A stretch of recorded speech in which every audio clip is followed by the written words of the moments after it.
So real quick, before you did that,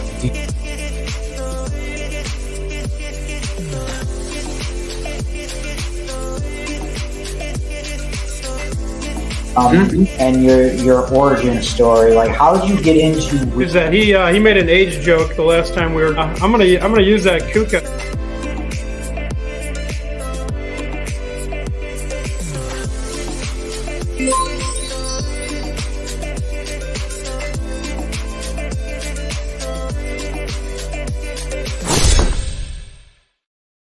Hey, everybody out there in YouTube land, guess who is back for another episode 17, right here, either on YouTube and on our on our Facebook page, Metro Detroit Off Market Real Estate Group. Listen, I've been looking forward to this one for a little bit because I didn't really have somebody coming on with me. So I'm like, you know what? I'm going to create my own. I'm going to create my own, and I'm going to try to teach wholesaling to you guys out there. See what we can do. But I have an extra bonus for you, a huge bonus.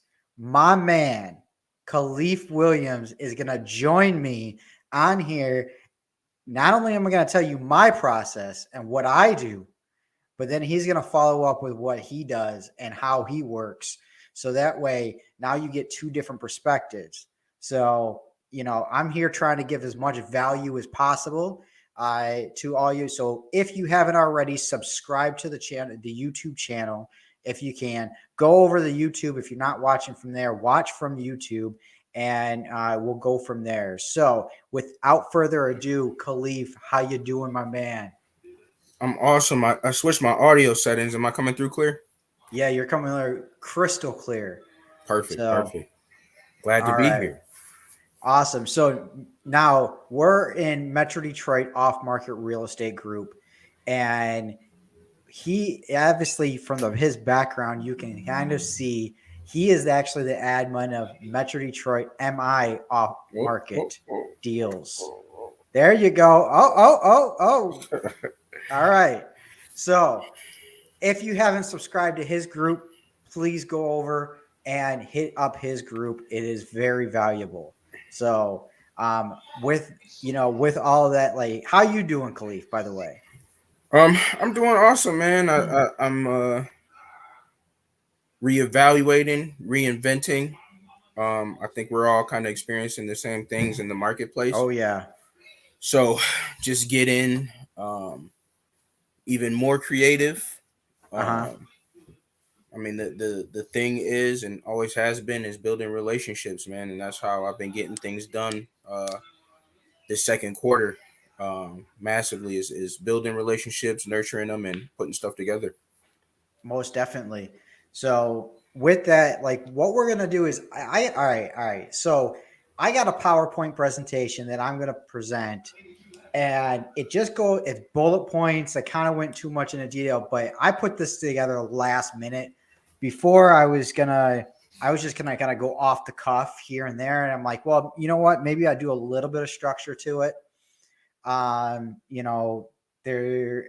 way we can kind of keep things moving. Now, if you have questions, please do put them in the chat. All right, put them in the chat, and off to the side, we'll be able to answer them as much as possible.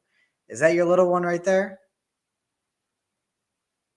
You're muted. Say hi to everybody. Yeah. What's up? Yeah. No? Okay. No? All right. So, got a special appearance from the princess right there. So, all right. So, oh, yeah. So, yeah. See, she even agrees. That manager. I agree. You agree. So. Bye, Khalif. Bye. Bye. Bye. Bye. So what I'm going to do here is I'm going to go off for everybody here. We're going to start off with, first off, how do we wholesale real estate? This is a big question. Everybody's going into it. Everybody's getting into wholesaling real estate. So with the times right now, especially with so many people sitting here saying you can get in you can do this with zero money down and zero this and zero that. I'm not here sitting here claiming that. But at the same point, it's going to take work. This is not a get rich quick scheme. This is not none of that, I'll buy. Oh, she is cute. She is cute. So how is zero money down and getting a house? Yeah, I didn't say that. I never said that. I'm not claiming that. Saying other people think that, and I don't think that is, what I've heard is people saying zero money down for wholesaling and put zero money in for wholesaling. Either way, you still got to market. You still have time in. You're still going to have to market. You're still going to have to put a little bit of money into it. Things like that. But it's a lot lower barrier of entry than actually buying the house or getting a loan and putting 20% down or putting 3% down or whatever the case may be. So with that, let's see. Sorry. All right.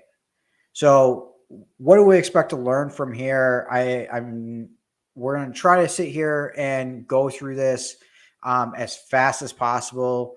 That way, if we have time for any questions, but basically how to find deals, and we'll go into the different ways, inbound marketing versus outbound, inexpensive ways to market as well.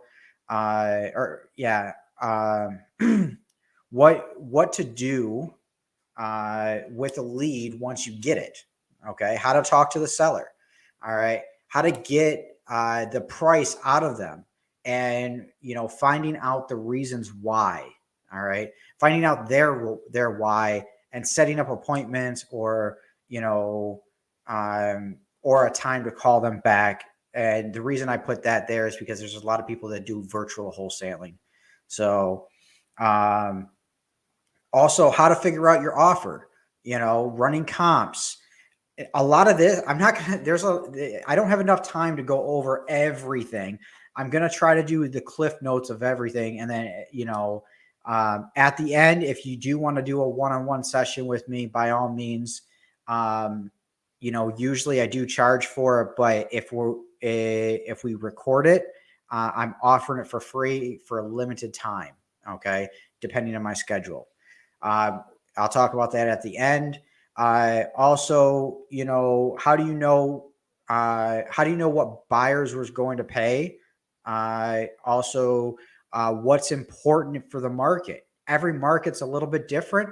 And, i.e. brick versus frame houses in Detroit, that's a good example.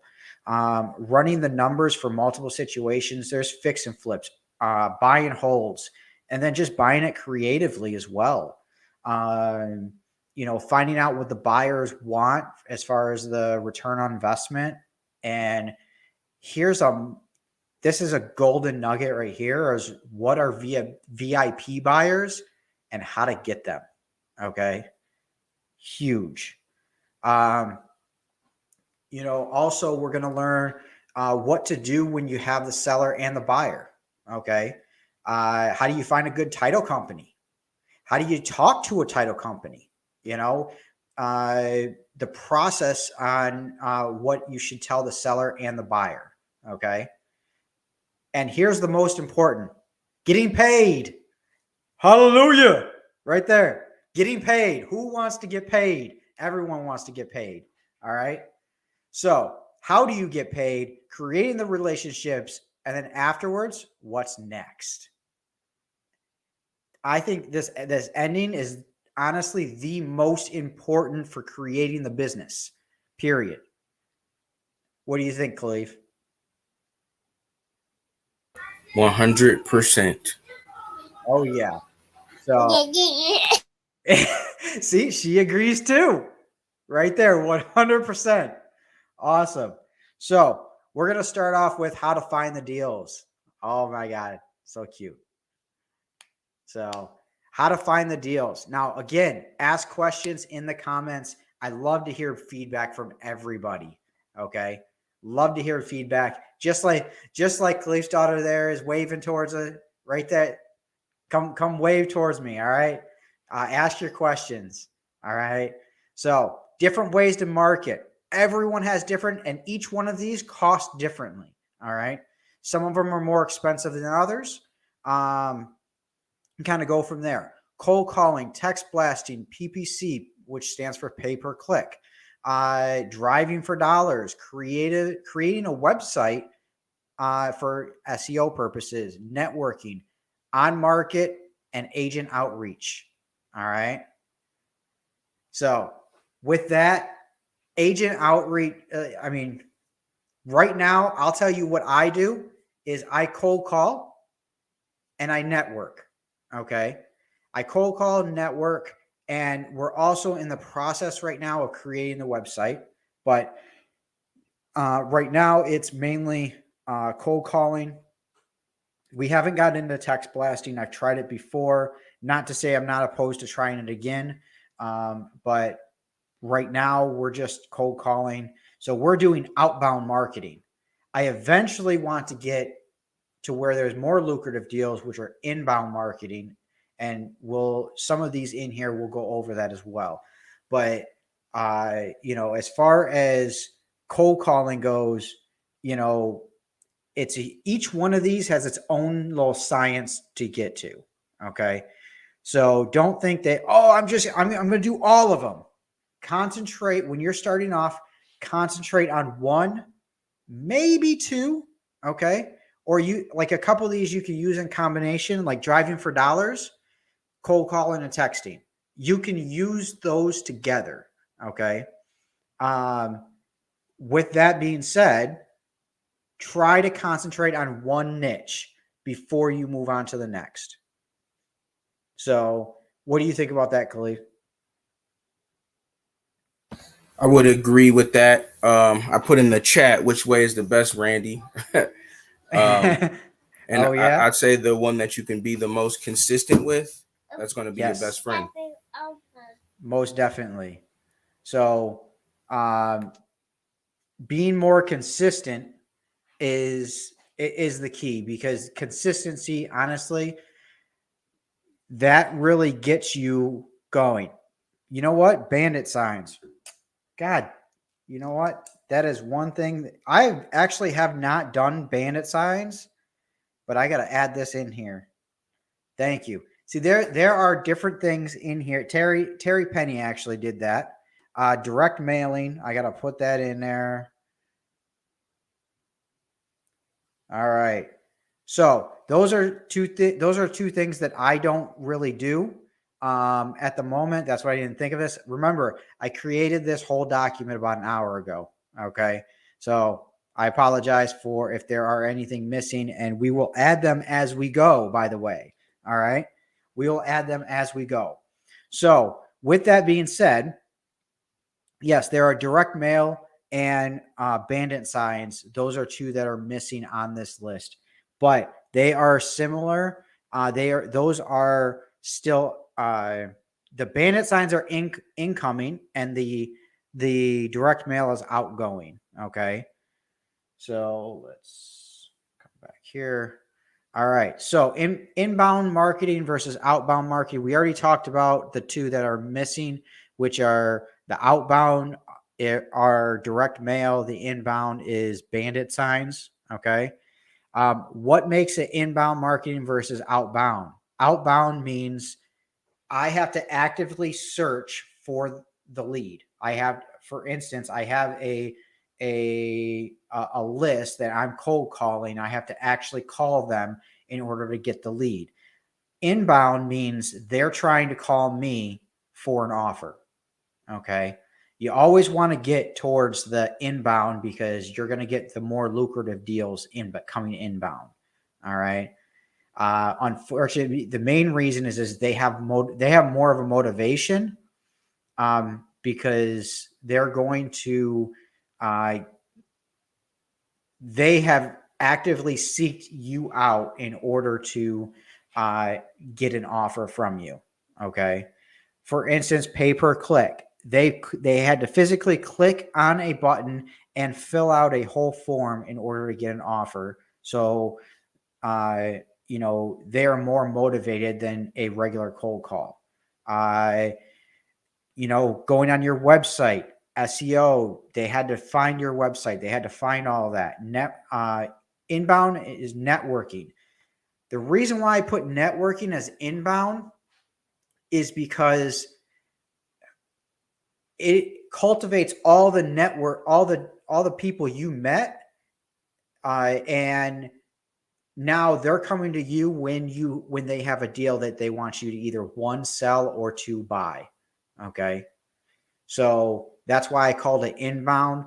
It is a little bit of outbound as well. Okay. Khalif, what do you think networking is, inbound or outbound? It definitely goes both ways. Okay. I think it's outbound in the sense that you have to get yourself into situations, opportunities to network with people.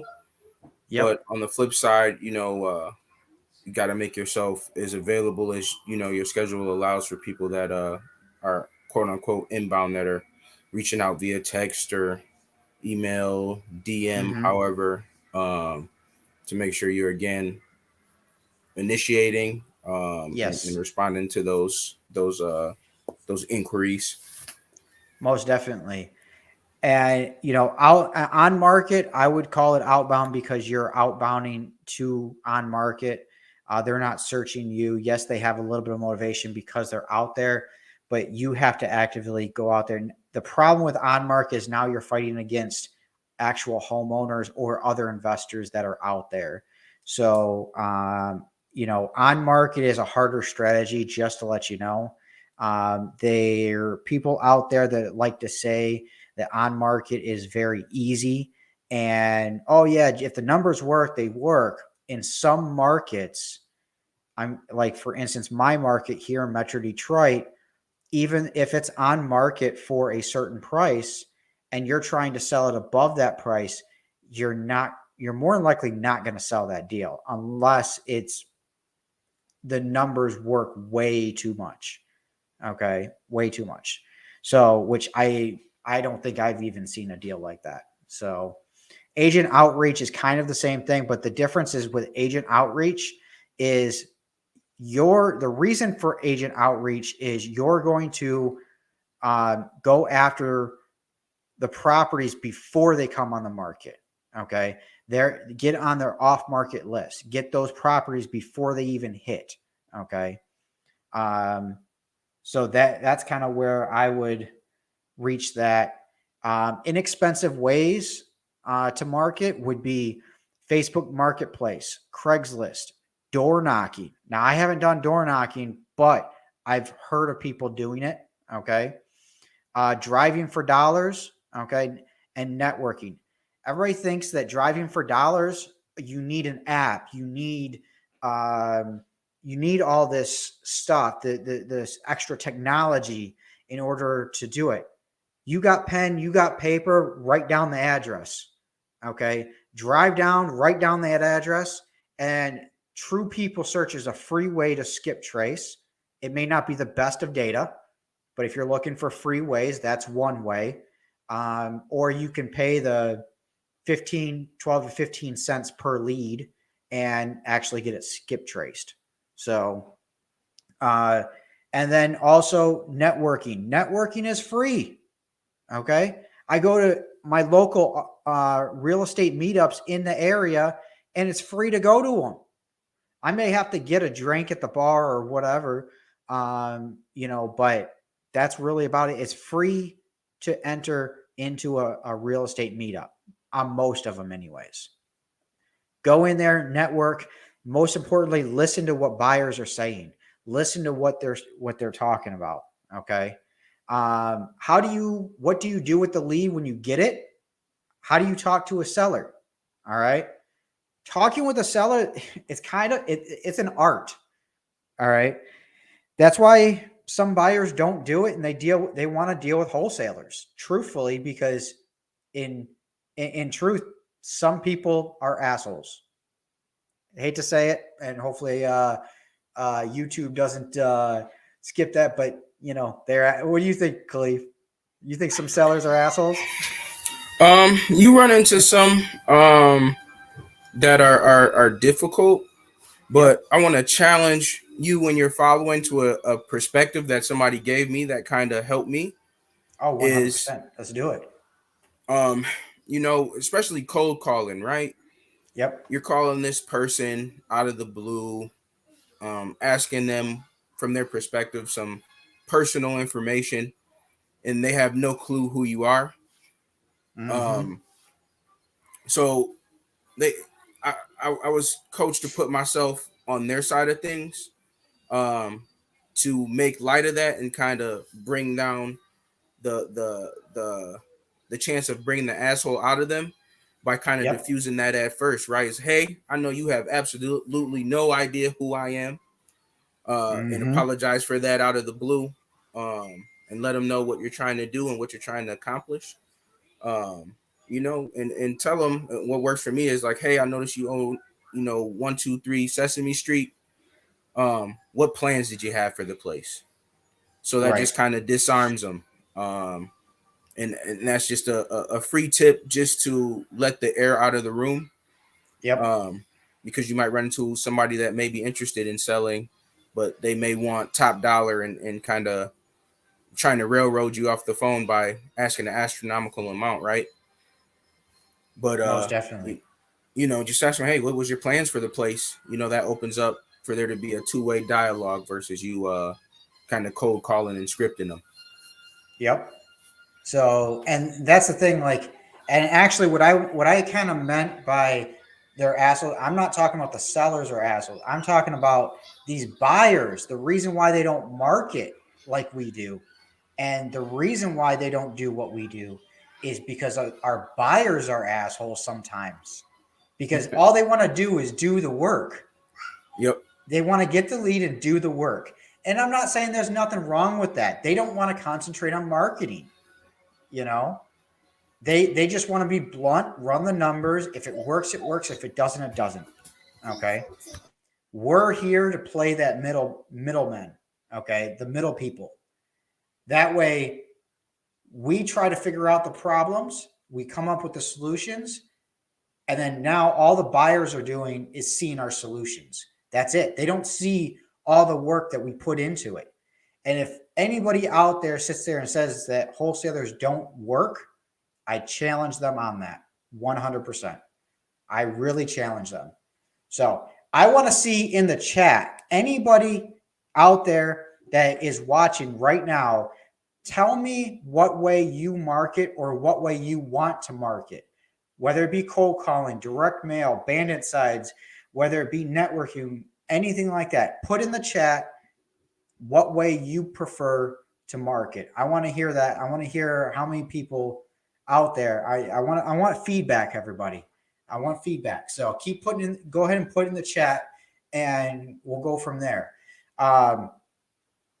This is kind of a very important thing for wholesalers is how to talk to sellers. Talking with sellers is not about the numbers. It's not about, hey, do you want to sell? Okay, great. I'll give you this. You have to build rapport.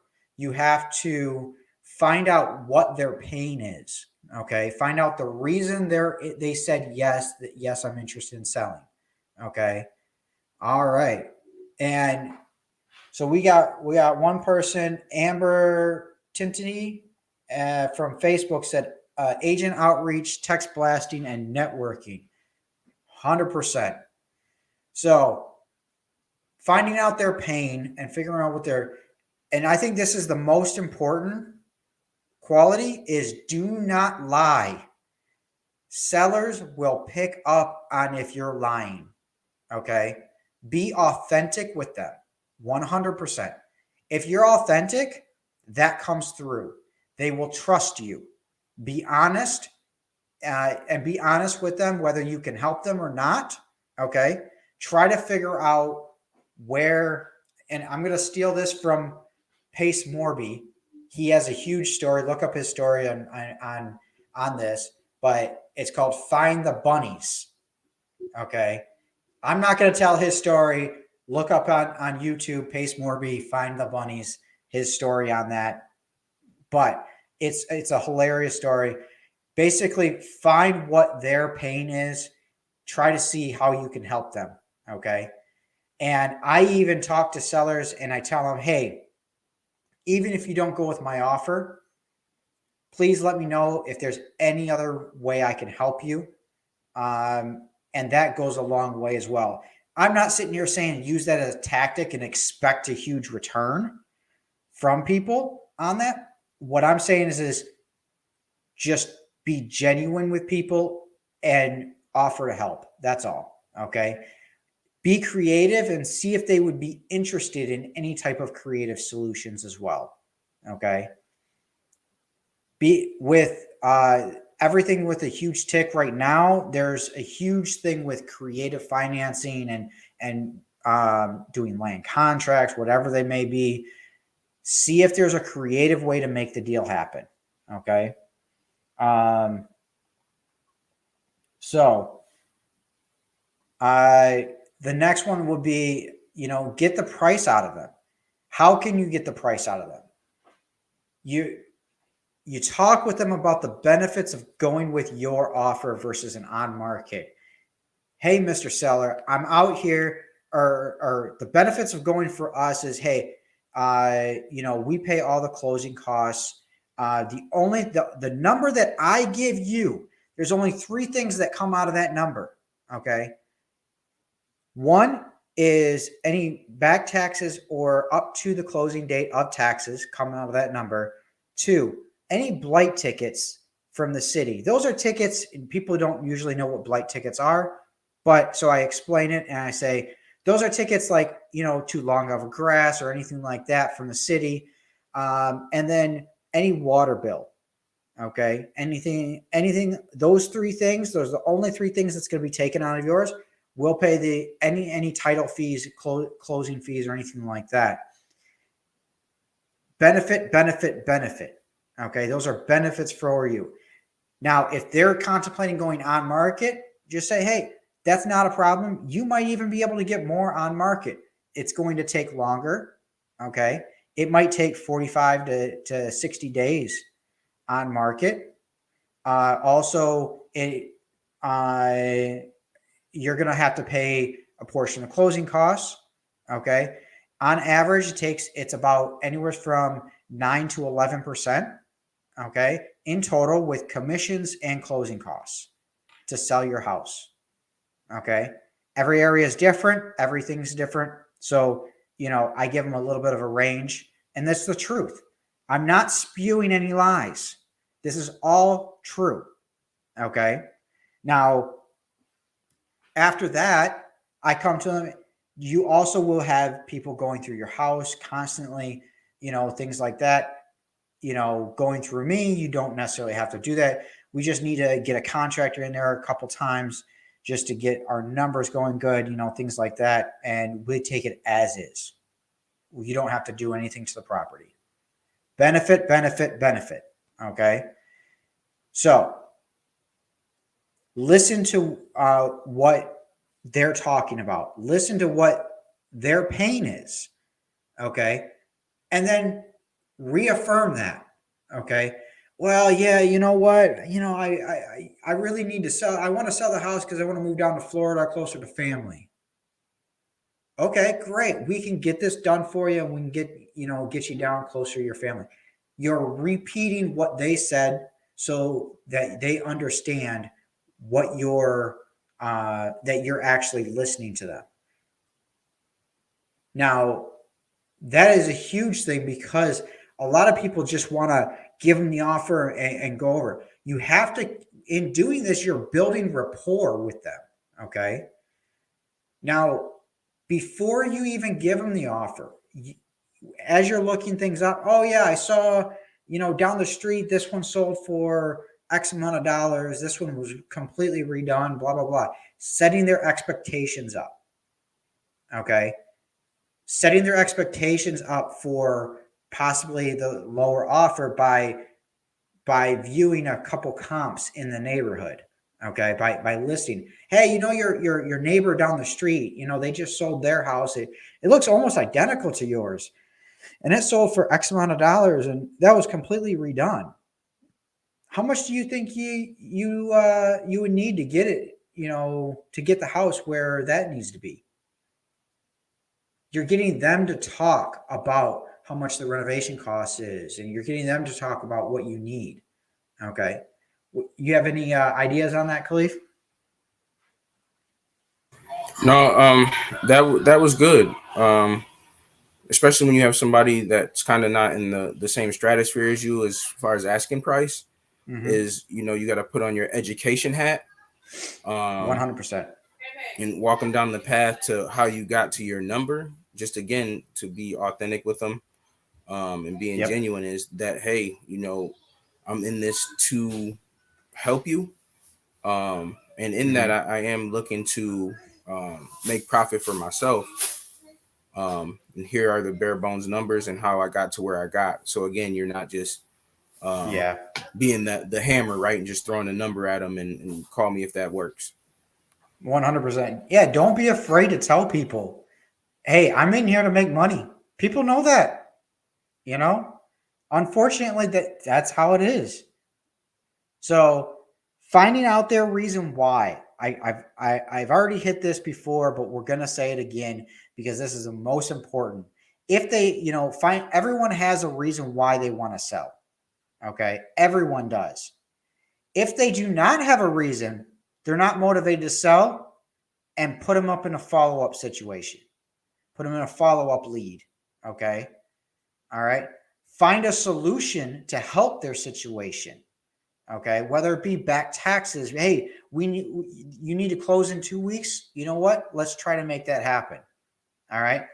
But in doing that, the price has to be lower so we can easily get rid of it like that. Keep that in mind. Okay. So let's see here. All right. Once you get all that information, I still haven't told you to give them the offer yet, because you don't know the true condition. Now, a lot of virtual wholesalers out there will give them an offer right off the bat, first thing, based off of what they say. And I'm not saying that's wrong, and I'm not saying that's right. Everyone has a different way of doing things. That's not the way I do things. Sometimes what I do is I give them a rough ballpark to make sure it's worth actually going out to the appointment. Sometimes that works and sometimes it doesn't. Okay.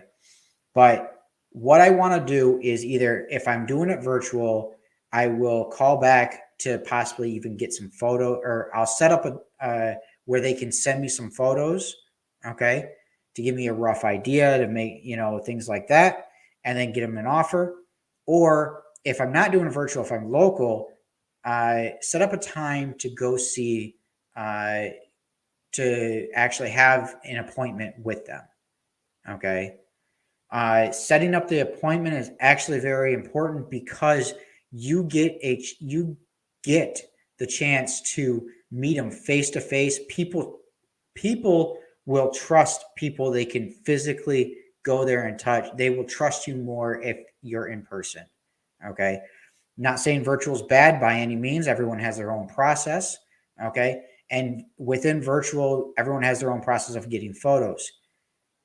People can build rapport just over the phone, by all means. It's not, I build rapport over the phone, but being virtual is not a situation that I have at this moment. Doesn't mean I won't change that. Establishing a renovation cost. So after you go set the appointment, based on what they say or whatever, establish a renovation cost. Everyone has their own renovation cost. We will be coming out with a Excel spreadsheet that you'd be able to purchase, and we might give it away a few times. It's called a calculator. It's a deal calculator, and we'll have a rough estimate of renovation costs in there. based on square footage, whether it be medium, heavy, or light rehab. Okay. Be very careful on that. This is where experience comes in handy. Okay. If you want to see a deal calculator, us offer it, by all means, reach out. Put in the chat, let us know. We're working on the deal calculator right now. So, I'm trying to make sure that whatever we put out is going to be the best for everybody. All right. Khalif, how do you establish a rental cost? I guess there's kind of two ways I do it. The first way is ultimately on the seller side, is when I'm talking to them and getting a feel for what they want for the property, what their idea of the rental cost is, because sometimes that's the reason why they're wanting to sell it as is, right? They got a quote for the work needed, and they can tell you exactly to the T how much is needed. And on the backside of that is, your buyers are going to be different based on their exit strategy, being either a hold or a flip, as well as how high end of a renovation cost they're going to incur flipping the property. So on the front end, it's definitely not imperative to have it down to an exact science. You just want to have a ballpark, because even newer wholesalers get caught up in the weeds with not taking action because of they don't know repair cost wise what to do. So a good thing is, honestly, in my opinion, is getting in there, meeting with the seller, getting good pictures, getting video. Then at that point you can come back to the lab and again, with your network, kind of reach out to somebody that's a little more seasoned than you. Or there's apps out here like Angie's Lists and things like that, where there's contractors and things of that nature that can help you out with figuring out those numbers. Sometimes they'll even come to the appointment with you to give you a free quote to figure that out. So I guess I say all that to say the most important part on figuring out renovation costs is getting that appointment and getting in there. Because you can always circle back around, and even sometimes it's a negotiating tactic. If you have no idea and you may lock it up too high, is now you've had somebody walk through, let you know what's it going to cost to put it together, and kind of have that meeting in the minds with the seller. And that's actually one important thing is that, dealing with experience, and then also dealing with your buyers.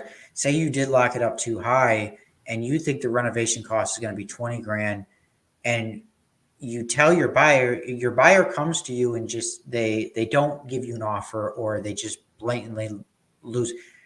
They blatantly just don't answer you.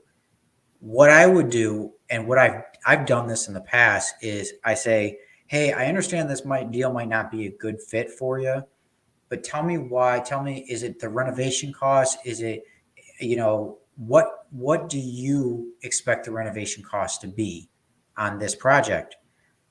And, what price would make it work for you? And if that would be something, if that's the only hiccup for you. And by listening to that feedback, and by listening to enough of that, that is what will make you a better wholesaler.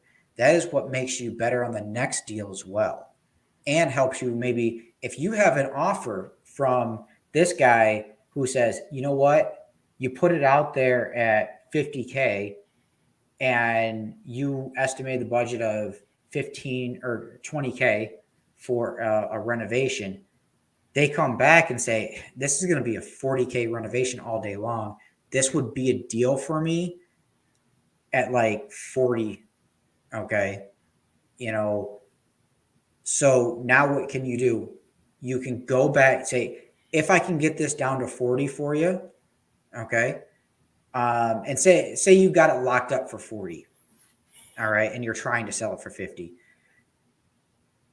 Now you can go back to the seller, get a price reduction, and say, if you give me this price reduction, we'll close in however long your buyer just told you can close in a week, 2 days, 3 days, 4 days. Okay? Whatever the case may be. Now, you might not make as much as you wanted to make. Say you had a 10K spread and that just ate up all your 10K. But now you got to go for a price reduction and now you'd only make 5K. Well, guess what? 5K and a fast closing, a guaranteed closing is better than nothing. You know? So that's the way I've done that with some deals where I'm not putting it out a second time. I listen to my buyers who came through and walked through it. So that's where you need to make sure you communicate with your buyers and don't just blow them off when they say, sorry, the price is too high, you know? So with that, how to run comps, I'm going to tell you, I could do a whole episode on how to run comps. All right. A whole episode. It's an art. It's a skill and an art form. It really is. Okay. In Detroit, it is, in my opinion, Detroit is probably one of the hardest cities to run comps in. What do you think, Cleve? Yeah, it can be a challenge. If you're not in, I guess to split it up, you have your wholesale zones, Mm-hmm. your rehab and your prehab zones, and then you have, the war zones. When you get Yes. down into the war zones, they may be easier to comp because all the houses are selling for pretty much next to nothing. Mm-hmm. And that's why you want to stay out of it. That's why it's labeled the war zones. When you get into your wholesale zones, it's a little bit more challenging because just this part of the Midwest, especially Detroit, is heavy on the rental side. So Yes. you may get into a area where you can't find any sold comparables because a lot of the homes are either rentals or it's a block of homeowners, that have been there forever. Yep.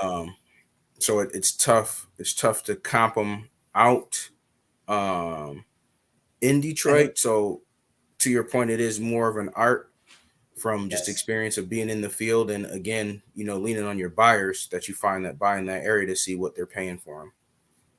And that's the most important thing is talking to your buyers, trying to figure out what they're paying. Okay. In the suburbs, you can start off with a half a mile out and don't cross major roads or anything like that.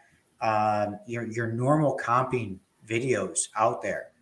If you look back in the beginning of the year, one of the first videos, or actually one of the last videos we did at the end of last year on my YouTube channel, is we actually did a comping video for Detroit and the Metro Detroit area. By all means, go back, look at it. We'll do another one later on, but it will help you at least in that area.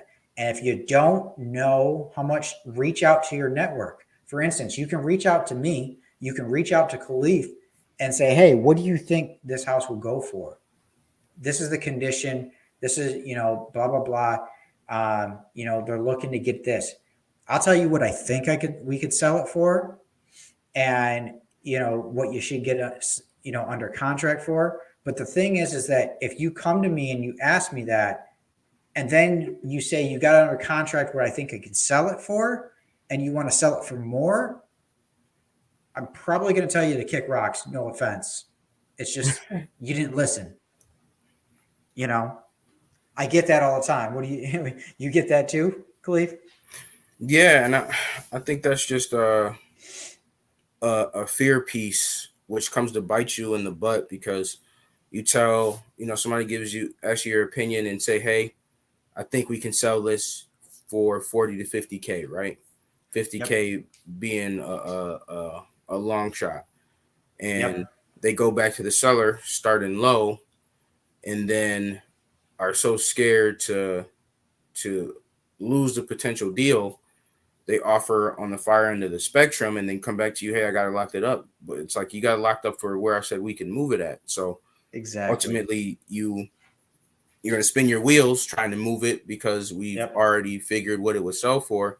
And then you're going back to the seller anyway to try to get a reduction. So, I was taught, I can't remember by who, but it's kind of have the mind frame to always be closing, but Yep. always be willing to walk away if the numbers don't make sense, because in the long run, you just end up spending more time not getting it locked up for the right price. And, you wear out buyers because, you're taking them through a property where, it's priced too high, and you wearing the seller out because, you're promising them X number when that's a long shot, where you should, be truthful with them at the number that makes sense, that you can execute what you said quickly, efficiently, get the house off of their hands and get them a check, instead of, eating up essentially that due diligence period just to come back to them, to let them know that you may need to go another direction.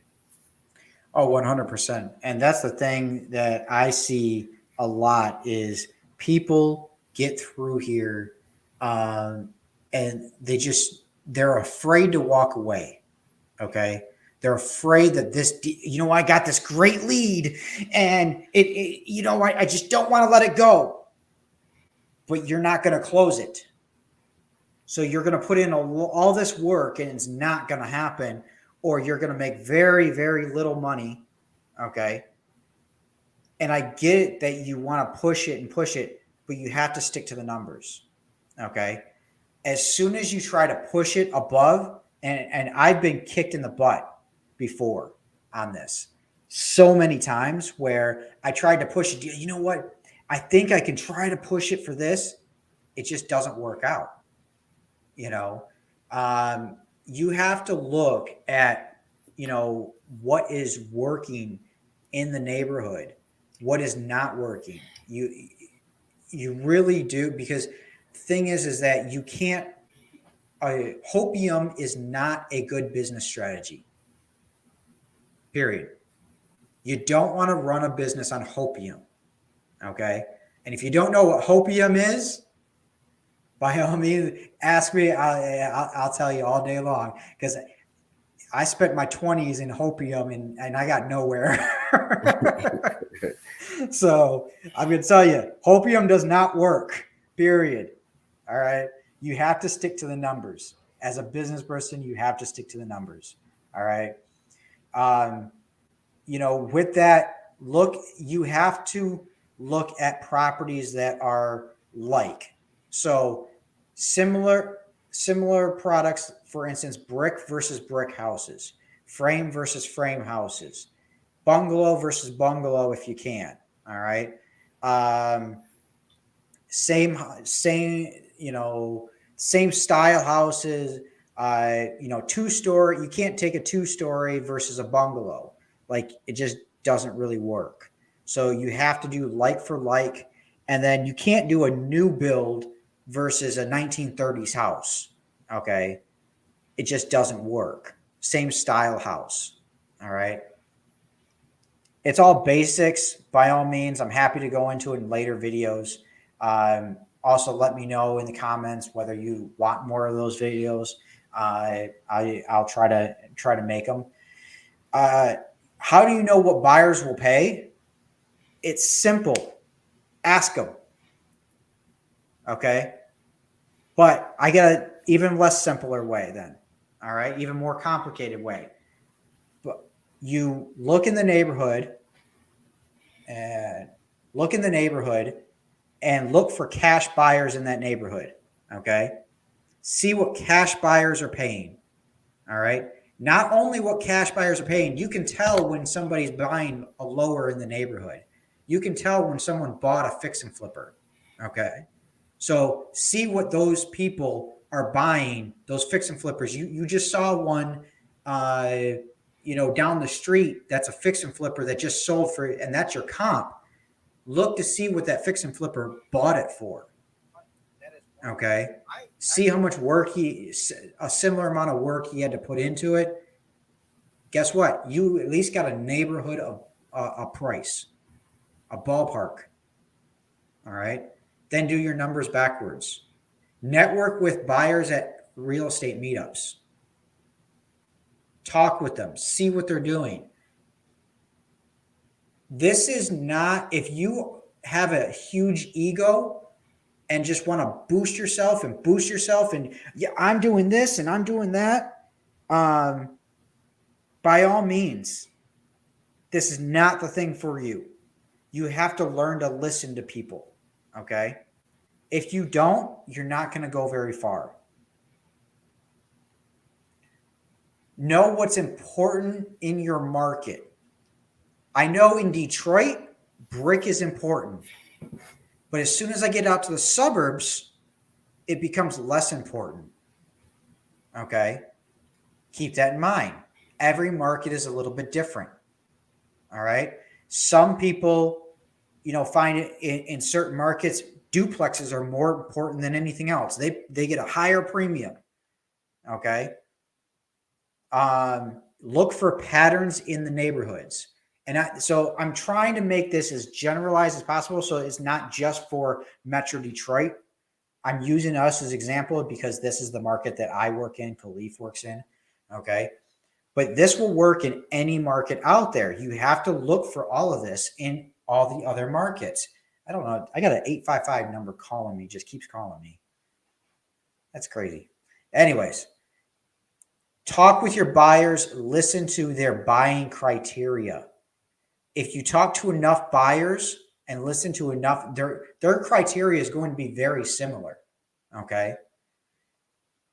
Know the market by getting in there and doing deals. Okay. Learn how do you learn anything? By diving in. You don't keep analyzing. You're never going to know how to do a deal if you just keep analyzing. You have to sometimes dive in. I've locked up deals too high and had to let deals go because of that. And I've learned from every single deal that I've done and every single deal that I've not done because of that. What I mean by that deal that I haven't done, or I mean the deals that I had to let go because I had them priced too high, because I was working on those hopium. You know what? I hope a buyer can pay this much for it. You have to understand you're not here to sell buyers on one deal. Okay. You're here to sell buyers on multiple deals. That you want the buyers to come seek you out because you have the good deals, not because you got one over on them. So if you got one over on them, guess who's not coming back to you? They're not going to make money. Once they figure out they're not going to make money, they're not going to buy another deal from you. What do you think about that, Khalif? Yeah, I would agree with that, especially when you get to doing this long enough, and you are focused on building your buyers list.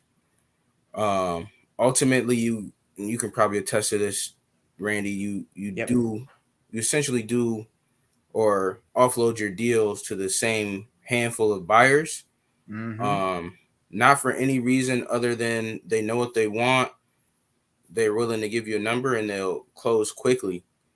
Yes.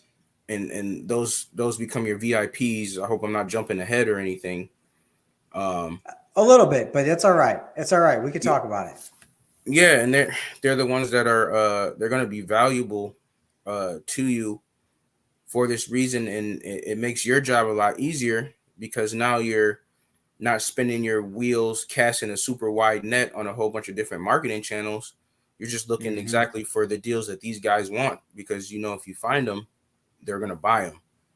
Correct. So again, I guess just getting, and me and Randy talked about this offline, is I've been focusing more so nurturing my buyer relationships, to know exactly what they want. If I do send them something they don't want, apologize and take that opportunity to have a meeting or a conversation with them to hone in on what they do want, so that, again, you're being efficient with your time. Because at the end of the day, you're a marketer, and everybody doesn't want your product. So stop wasting your time if that's all you have, or wasting your money. If you have a little bit more of that to expedite things on producing a product that you don't have a buyer that wants it. Most definitely. So you know what, this movie, I'm not even going to attempt to say the name Moose. Yeah, I'd butcher that name, and I apologize for that. But I want to answer their question. It says, "Hey guys, thank you for the info. Do you have experience with wholesaling, seller finance / land contract deals? More specifically, how would you comp out the future value to know if it's a good deal?" Okay, so I'll give my answer, and then I'll have Khalif give his answer. Okay, in my opinion, you don't put out the future. What happens is with a seller finance deal or a land contract, it's all about the cash flow. If it cash flows, okay. Price is now the last thing that I have to worry about. The main thing that I'm worrying about with land contract or seller finance is actually whether it cash flows and whether it makes my buyer money every month. Okay. Look at their cash on cash return. Okay. So now how am I going to be able to put my fee on that? That fee goes through the down payment. Okay. If the seller wants 25 grand down and I want to put 10 grand on top of that, now will my buyer pay 35 grand down on a house? Okay. Will that work?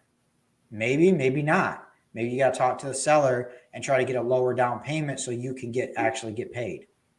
So that's my opinion. Every situation is different, but the main key is cash flowing. Does it cash flow? What do you think about that, Khalif? Yeah, I mean, I think I would say the exact same thing on your end. Cash flow meaning on a hold perspective. Yep. But you got the flip perspective too, is the cash on cash return. So on the flip, you're not worrying so much about cash flow. You're worrying about if you got to put this 25 or 35 grand down, and then your repair cost and your holding cost, which is what it's going to cost you to actually own the property while you're flipping it. Yep. If putting that all together with paying off if it's a mortgage that the seller's leaving in place, or if it's a land contract, once you have your proceeds from the flip, if that makes sense. Yes. So that's another piece of it too. So, I mean, I don't think I get what you mean by future value, but I mean, if we were realistically able to tell that, we would be having a very different talk tonight. If we can, I'd be sitting in the Bahamas right now. I'll tell you that right now. For sure. Now another thing is that it brings up is also a lot of people, this is what they forget to do, even on the seller finance. You have to look at the updated taxes. Okay. Because this person probably bought it back in 1990s or early 2000s, and they've had it for so long. Well, guess what? Now, when you buy it, even doing a land contract, it uncaps the taxes, and you have to look at the new taxes. Okay. You have to look at all of that. All right. So with that being said, always run your numbers with the updated taxes and updated insurance, everything. All right. Make sure you run your numbers properly. All right. So that answers their question there. All right. Wanted to how you're running your numbers on a fix and flip and hold. I'm gonna quickly do this. There's so many videos out there on this. On a fix and flip, it's ARV times 70% minus repairs minus wholesale fee equals your maximum allowable offer. Your buy and hold is your potential income, okay, minus your expenses times 12 for 12 months equals your net income. Then you have to take that and you divide it by purchase price, closing costs, and renovation costs all added up. okay, that equals your cash on cash return. Buy and hold, that is the number for a buy and hold investor is what is their cash on cash return. I'll give you an example. In Detroit, they need to be around 18%, 18 to 20%. The reason is it's a lot riskier area. Okay. You go in the suburbs of Detroit, usually they're okay with 10 to 12%. Okay. So the main reason for that is because in Detroit, you're not going to get as much appreciation. Okay. Your income is coming from that cash flow, the cash on cash return. Okay. In the suburbs, you're at least going to get some of the appreciation with it as well. So that's why they'll get a lower return so that they can be in a safer neighborhood, get also more appreciation year over year. Okay. Sometimes the numbers don't work. Okay. And you have to go creative. Okay. And you have to, with creative deals, the purchase price don't really matter too much. You just have to make sure that it cash flows. Okay. So Terry Penny says less bullshit. Most definitely less bullshit. All right. I understand that. So I think that's what she means is just in the suburbs, there's less bullshit, period. And I 100% agree with her. All right. So that's the reason why, I always forget when I have to go over here. All right. Finding out what buyers want as far as a return on investment, ask them. It goes back to exactly what we did. Ask them, get to know what they pay. Having experience working with them and working in the market really helps. Ask people, other wholesalers in the market that you're working. If you don't know buyers, JV with other wholesalers. You can always JV with me. You can JV with Khalif. Me and Khalif's JV'd on a lot of deals. Okay. A lot of deals. Okay. And I JV with a lot of other people here as well. But, that's where building relationships are important. Okay. If you do want to JV with me, by all means, give me a call. My number is right here at the bottom, and my email's scrolling through the banner here. Okay. I'm happy to work with anybody who wants to work with me, and kind of go from there. So, again, getting to know your buyer, talk with other wholesalers, JV with other wholesalers. All right. Here's a big one right here. What are your VIP buyers and how to get them? VIP buyers, we've already talked about this a little bit. They are buyers that you network with and that you trust. Okay. These are buyers that I can go on an appointment. I can bring them on an appointment with me, walk them through there. We go outside. They give me their number. They walk away and I try to negotiate the deal. Okay. Is that right? Is that shit? I never market that property because guess what? I just got my buyer telling me exactly what he'd pay for it. I just need to get underneath his price. I've done that many times. I have I have a few VIP buyers that I can do that with. If you are a buyer, become a wholesaler VIP buyer. Okay. That's how you'll get more deals. All right. Someone can send you, someone I can send pictures to as well. And they'll give me a renovation budget. They'll give me an idea of what they pay for it, whatever the case may be. Okay. Building trust, networking, networking with them, building trust with them, and so on and so forth. All right. What do you think about this, Khalif? Yeah. I just want to speak, I guess, from the wholesaler perspective. Yeah. With the buyers is just to kind of bring something back around that you spoke on earlier is if we send you a deal, it's just like press, right? They say there's no such thing as bad press. Yep. It doesn't hurt our feelings. There's no love loss if it's not the deal for you. Just give us, the feedback that you can give us, or just let us know it's not the deal for you. Because what we don't want to do is cause ourselves to give you a blindness to our deals coming across. Oh, 100%. 'Cause I've had deals where I have buyers who I send a lot of volume to, don't really get any feedback, and then I go to open up a property and they're there through another wholesaler, and it's like, I sent you this deal. Yep. So now at that point you got another wholesaler in between me and the seller. So you could have potentially saved yourself some money on the acquisition. And I take some responsibility for that. Is we should probably be taking the next step outside of just emailing the deals to actually personally reaching out to our buyers. But Yep. I've seen that more times than I care to count, where I've sent a VIP of mine a deal that they got from someone else, and they liked it and ended up moving forward, and it could have saved them, a couple of grand, or in some cases maybe tens of thousands of dollars, because it was such a good deal that I initially sent out, that somebody was able to partner with me and still make some money.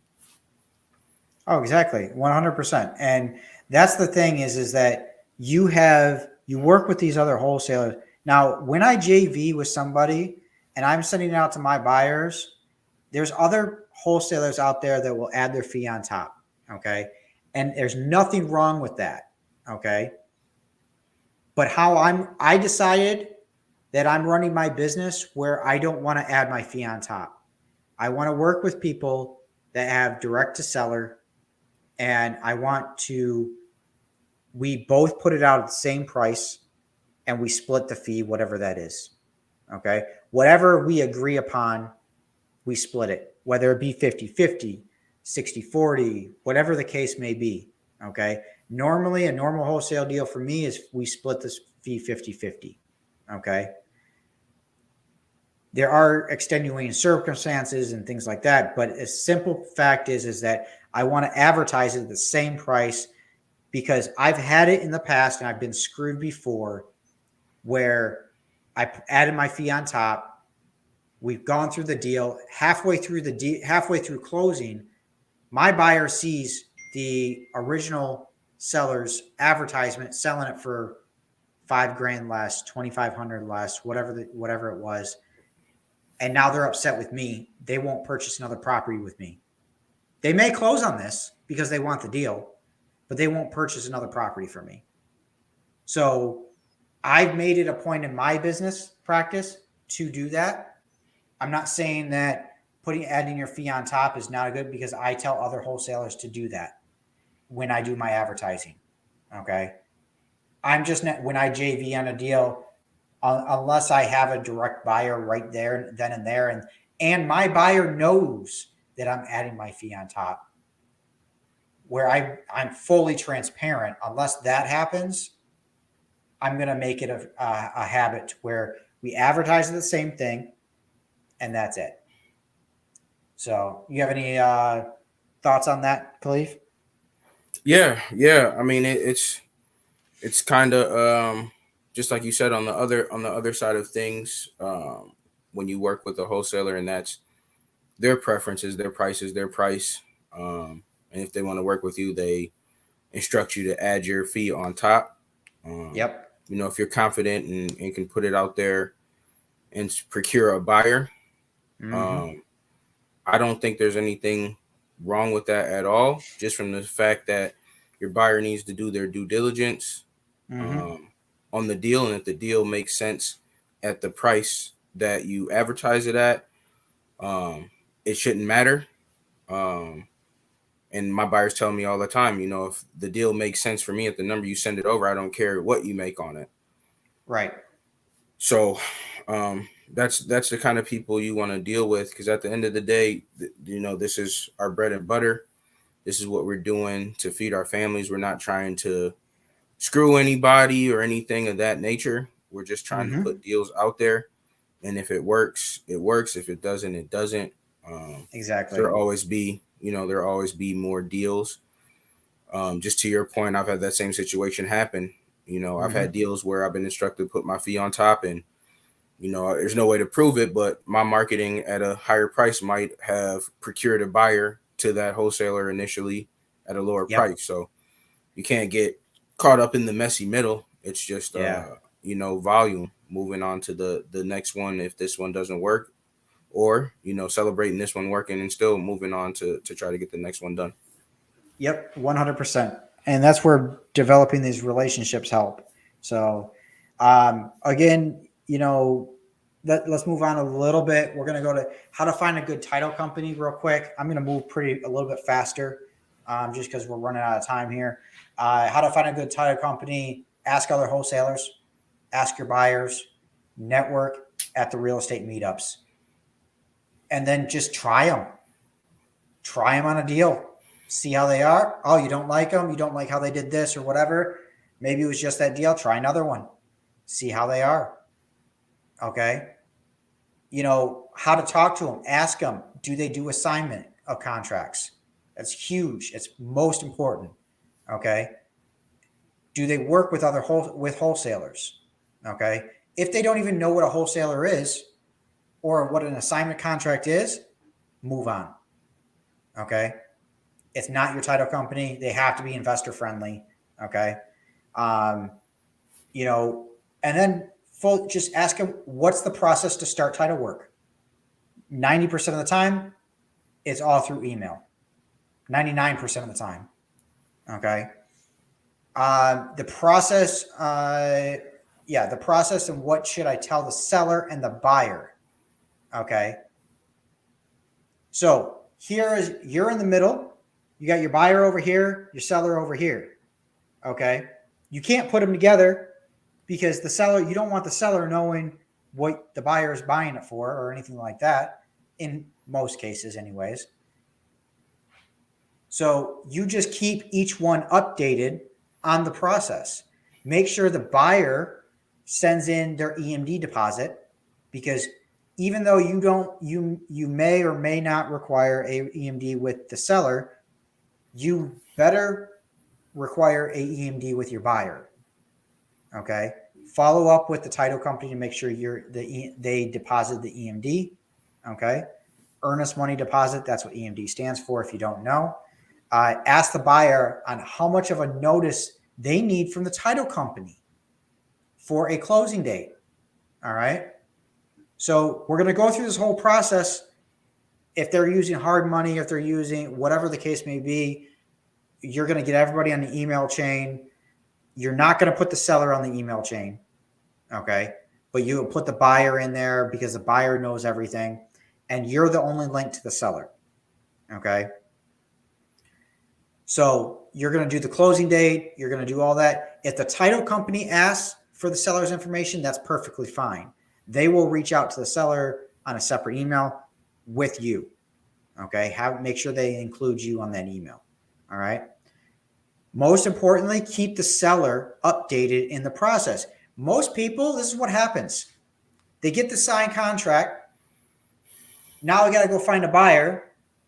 And here's the seller over here like, hey, hi, we signed this contract. I haven't heard from you in a week, 2 weeks, 3 weeks.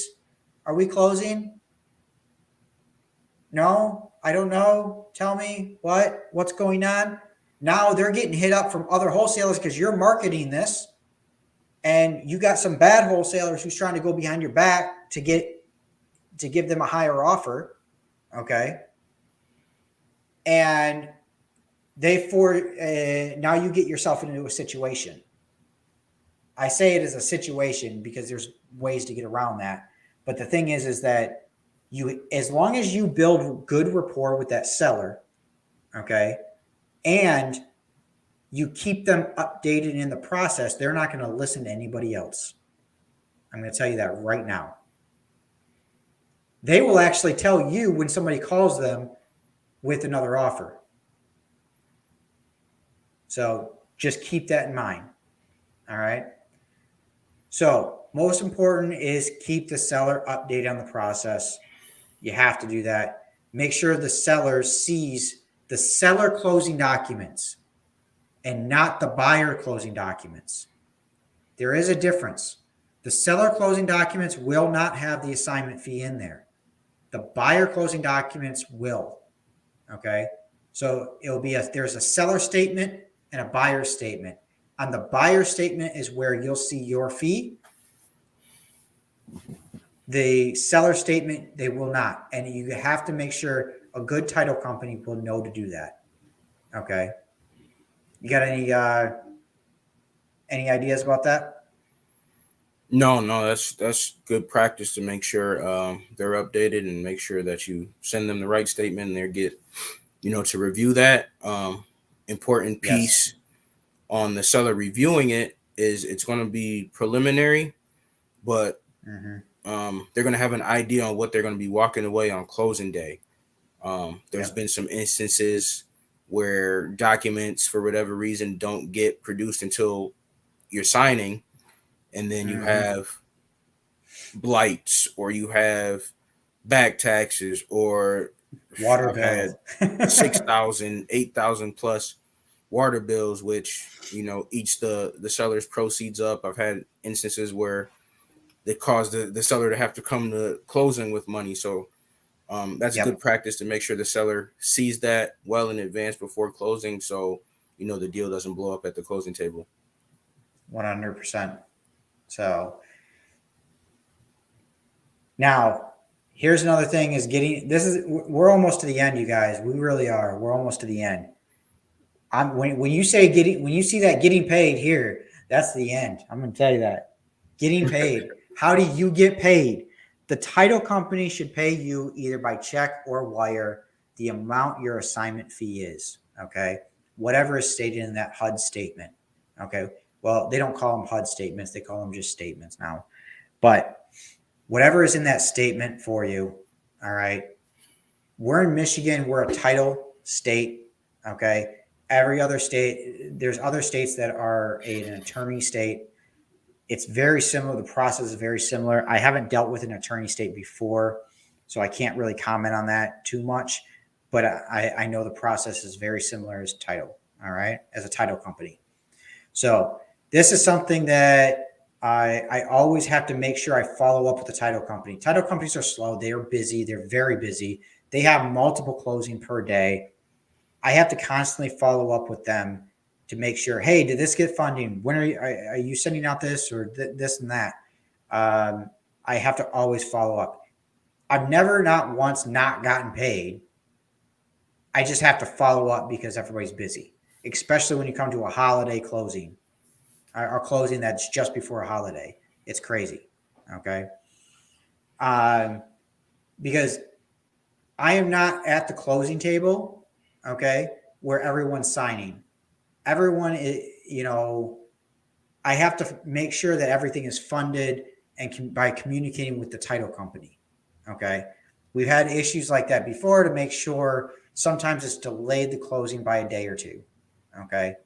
You have to always make sure. By doing this, you're creating the relationships. Title companies will want to create a relationship with you as a wholesaler because you do multiple deals. Okay. You bring them business, period. So you're going to be a great asset to them. All right. By doing this deal, you've now created a relationship with the title company. You've created a relationship with the buyer. You even created a relationship with the seller. First, like, well, the seller just sold you their house. What kind of relationship does that create? You know how many sellers have multiple homes? You know how many sellers have friends that are looking to sell their home or other investors that they work with? Hey, you want to go to this guy over here? I just worked with him. He made it as smooth as can be. Okay. Remember, you're not there to do only one deal. You're there to create a business to do many more deals. It's just as simple as that. Now, what's next? Following up with the upcoming leads, okay? But don't forget about the people that you networked with in the past.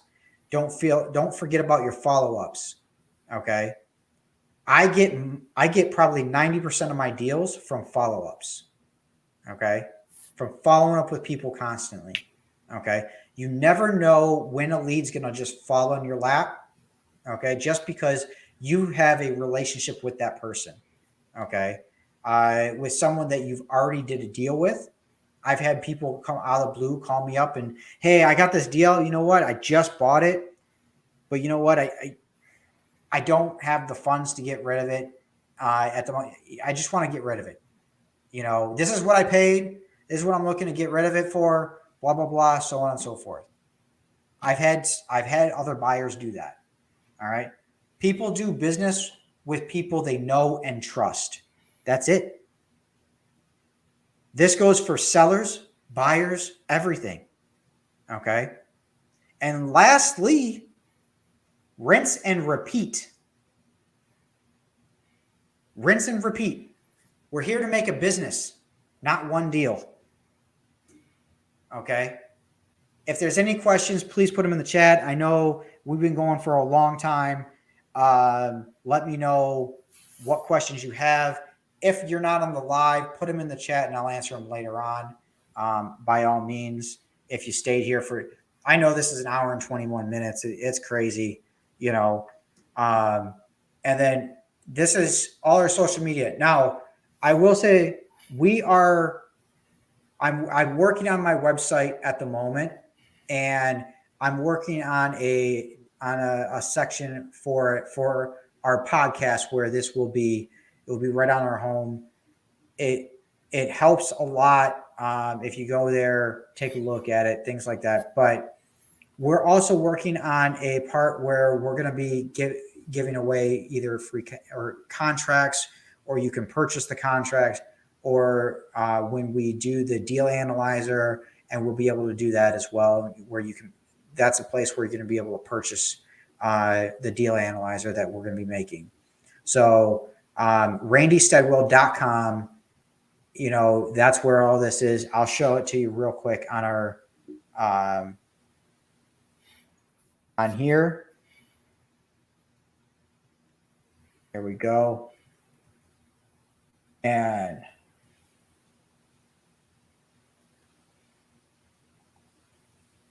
hold on.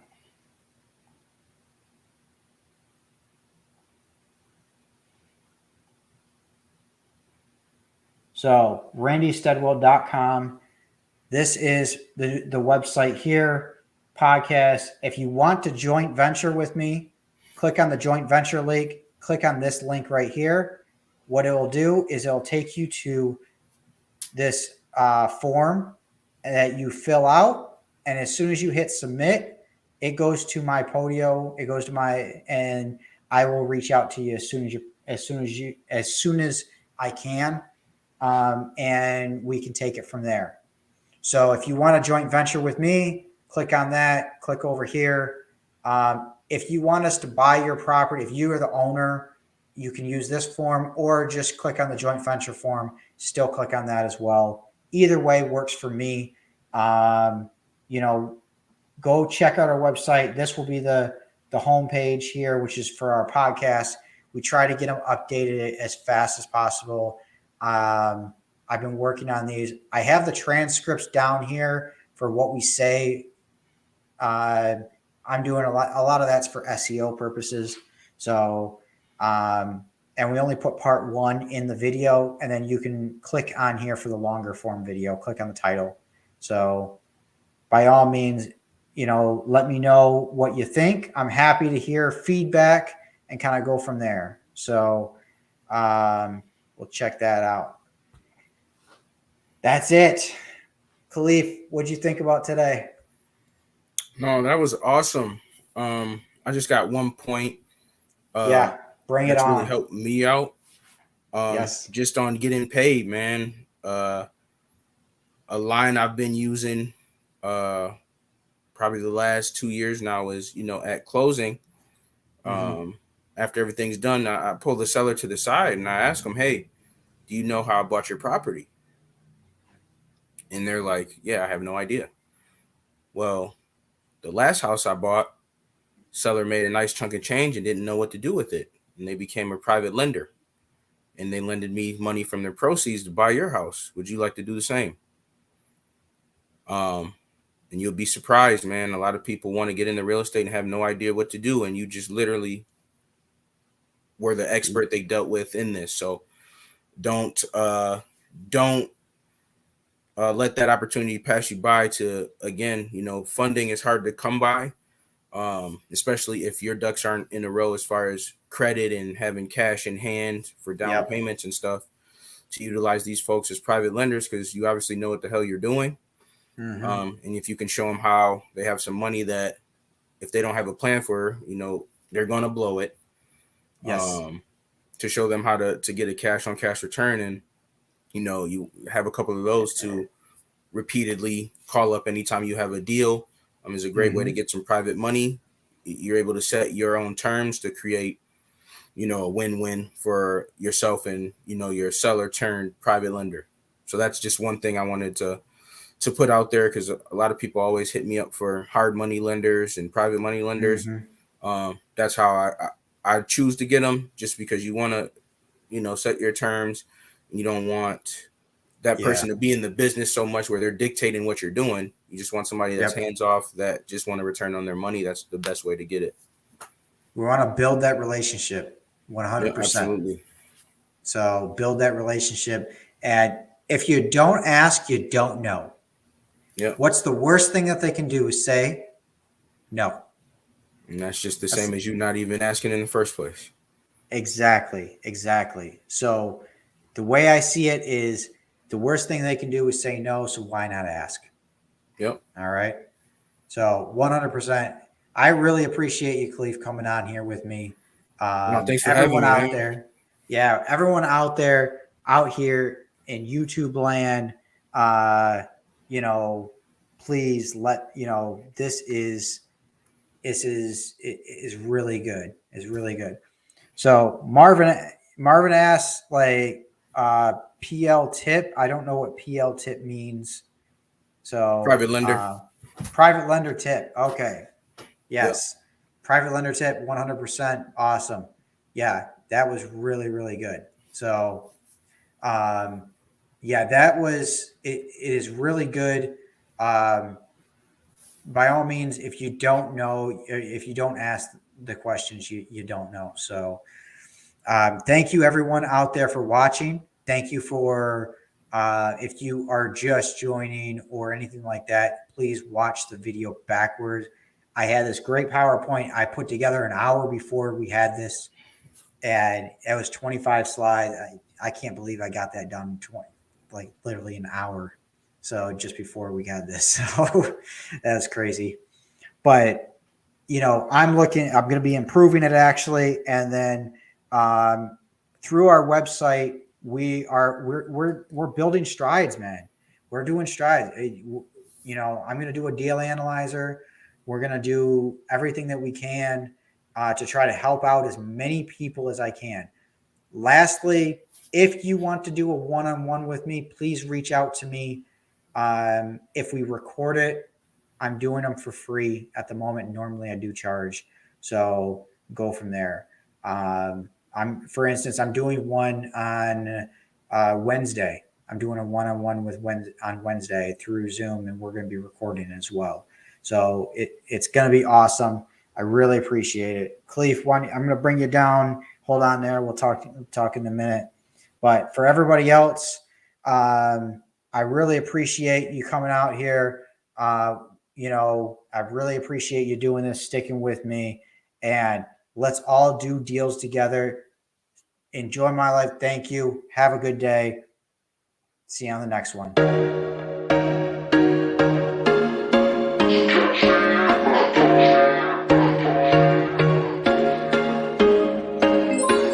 There was once a day that I would pray for you. I'd go and misbehave just so you'd notice too. Sneaking looks up and down from across the room.